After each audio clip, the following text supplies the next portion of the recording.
शैक्षणिक साहित्याच्या सहाय्याने गुणाकार करणे। तर या ठिकाणी आपल्याला शैक्षणिक साहित्याच्या सहाय्याने गुणाकार करायचा आहे। या ठिकाणी गुण्य संख्या आहे 305 आणि गुणक संख्या आहे 4। तर आपल्याला गुण्य संख्येला आता एकक स्थानापासून गुणत जायचं आहे। तर गुण्य संख्येतील एकक स्थानचा अंक या ठिकाणी 5 आहे आणि गुणक आपला 4 आहे। म्हणजे अशा या ठिकाणी शैक्षणिक साहित्याच्या सहाय्याने गुणाकार करत असताना आपल्याला सुरुवातीला काय करायचं आहे, जे आपला गुणक संख्या 4 आहे या 4 चे वरील जे गुण्य संख्येतील एकक स्थानचा अंक आहे एवढे गट्टे पाडायचे। म्हणजे 4 चे 5 गट्टे पाडायचे। आपल्याला पाडूया आपण 4 चे 5 गट्टे। हा 1, हा 2, हा 3, हा 4 आणि हा 5। 5 गट्टे पाडल्यानंतर आपल्याला उत्तर लिहिण्यासाठी या ठिकाणी काय करायचं आहे, एकूण गट्टे आपण जे पाडले त्याचे 10-10 चे गट्टे बनवायचे आहेत। तर पाडूया आपण 10-10 चे गट्टे बनवूया।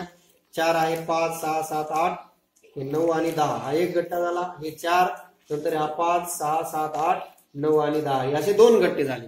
पण या ठिकाणी आपल्याला सुट्टे काहीच आलेले नाही, पण आपल्याला उत्तर लिहिताना या ठिकाणी सुट्टे लिहायचे असतात आणि जे दशकचे गट्टे आले आहेत हे आपले हातचे असतात। तर बरोबर या ठिकाणी सुट्टा एक बी नाही आलेला, एकही नाही म्हणजे 0 आहे। आणि हे जे 2 गट्टे आहेत हे 2 गट्ट्यासाठी आपण दोन गट्ट्यासाठी 2 हातचे म्हणून दशक स्थानावर ठेवायचे आहेत।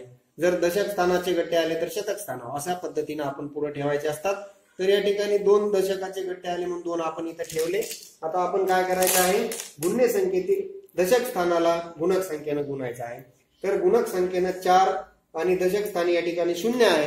तर 4 चे आपण जर 0 गट्टे पाडले, 0 म्हणजे काहीच गट्टे नाही पाडले, म्हणजे एक बी गट्टा नाही येणार, म्हणजे काहीच नाही येणार। म्हणजे आपले जे या ठिकाणी आता आपण या ठिकाणी दशक 2 आपले आले होते तेच 2 आपल्याला या ठिकाणी लिहावं लागते, हातचे आलेले ते।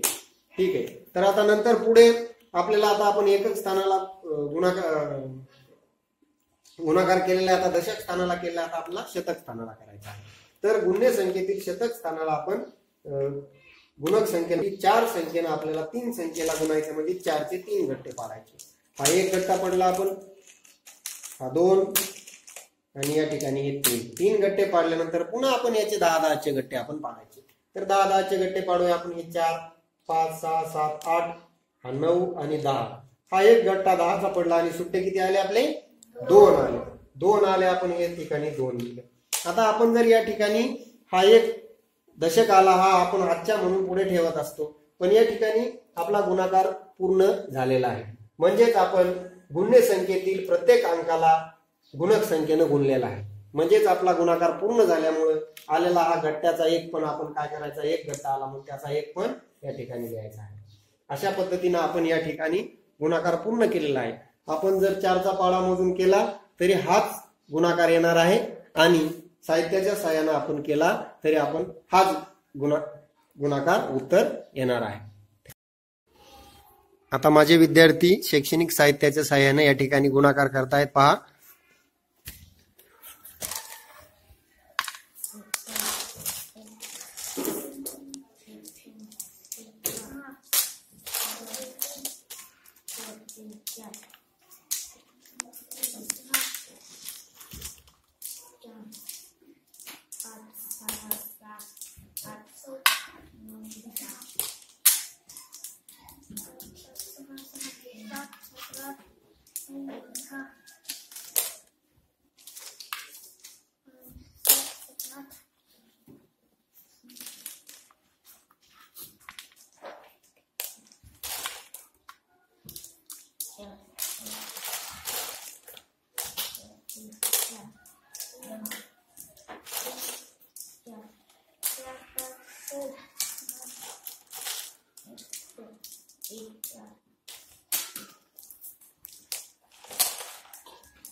4 7 8